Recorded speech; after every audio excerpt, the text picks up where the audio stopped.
What's up, Taiwan? Good evening. I'm Ethan Liu with 10 minutes of news from here in Taiwan and around the world. Taiwan has unveiled a proposed defense budget increase of 13.9%. That's an extra $2.1 billion from the year before. That includes a special budget of $3.5 billion in spending for advanced weapon systems and fighter jets like the F-16V. If the legislature approves the package, it will be the 6th year in a row that the country has boosted defense spending.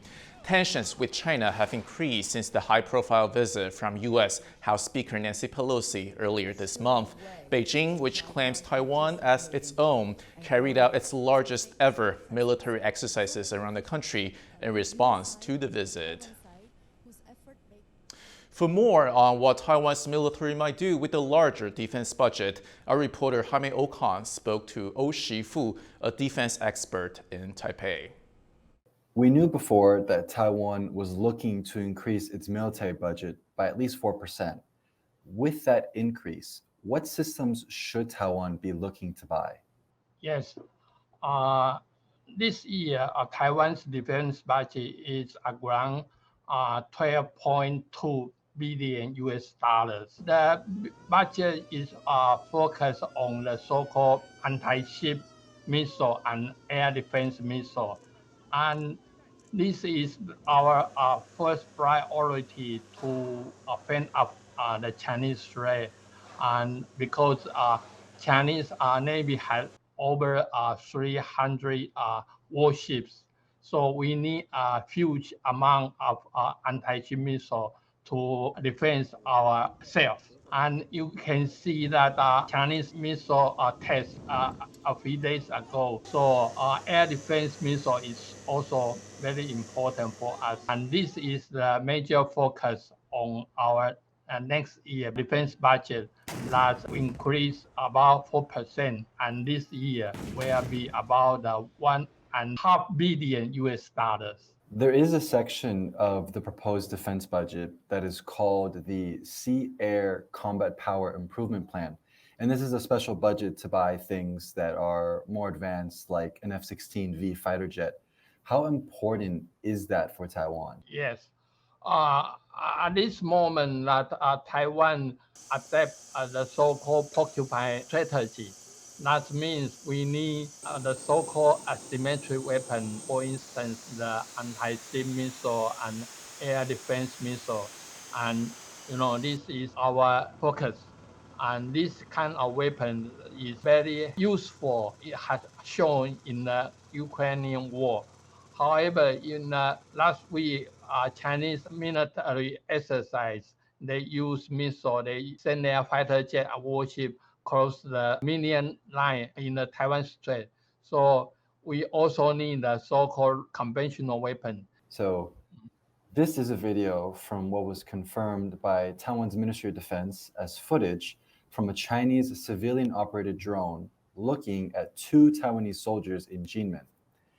Seeing how close this drone got to the soldiers, do you think we'll see Taiwan invest more in anti-air and anti-drone systems? Your video show is in Jinmen, but they are also in Mazu and Dongyin. This kind of drone is usually a small drone that they don't have any weapons. They don't have threat to our ground soldier. So we are, that our Ministry of National Defense has said that we had an anti-drone system next year to defend against this kind of drone threat. So this is a small drone. Basically, they are ISR missions. So the threat, the degree, the extent of threat is not so high. So we just, keep alert and watch what they did. I think that is our best defense. China is launching a new set of military exercises, this time in its territorial waters close to Taiwan. Taiwan, meanwhile, is continuing drills of its own, and the president has once again sent a clear message to Beijing that her country is ready to fight for its survival. Bing Wang reports. Taiwan's President Tsai inspects a naval base just northwest of the country's capital. It's home to locally developed anti-ship missiles, a primary line of defense against the threat of a Chinese invasion. As Taiwan's commander-in-chief, the president has kept a close eye on the armed forces in the wake of weeks of Chinese military drills around the island. Her aim, to show the country is undeterred. 侵略台湾或者是试图侵略台湾，将付出很大的代价，更将遭受国际社会强烈的谴责。 China's ramped-up drills around Taiwan comes after U.S. House Speaker Nancy Pelosi became the highest-level serving American official to visit Taiwan in 25 years.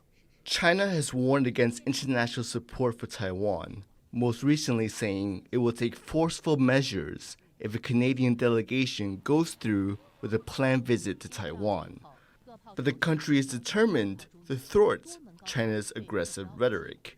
因为随着中共这种远程打击能力的数量跟准确度都增加，那这种固定式的阵地要战力保存的话，其实困难性越来越高。所以其实国防部下一个阶段的重点就是要把我们这个陆地上的暗制反舰飞弹全部加以机动化。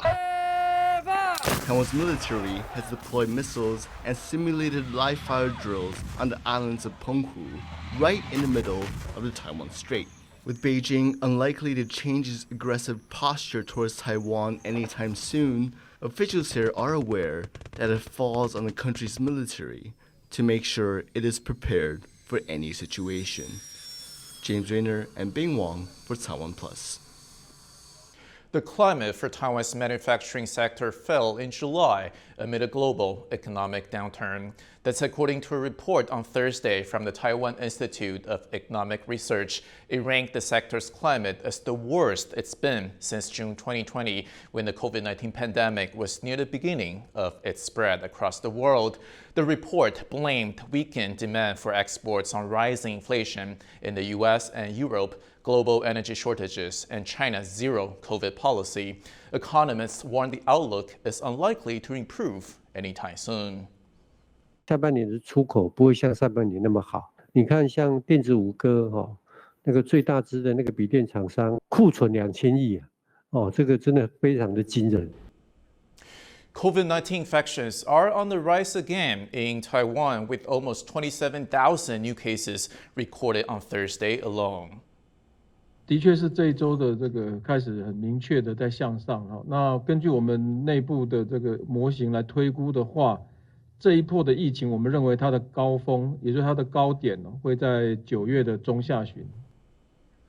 The Central Epidemic Command Center says the new wave is due to the more infectious BA.5 variant of the virus. People are also being reinfected with COVID, with 5,000 such cases recorded so far. Taiwan has ordered next-generation Moderna vaccines to combat BA.5, which should arrive in October at the earliest. 17-year-old British-Belgian pilot Mac Rutherford has become the youngest person to fly solo around the world in an ultralight aircraft. Rutherford landed in Bulgaria after a 5-month journey across 52 countries, including Taiwan, where he made a stop in July. Rutherford was seen sporting Taiwan badges when he landed on Wednesday. His plane has also a sticker on the canopy from a Taiwanese aviation company.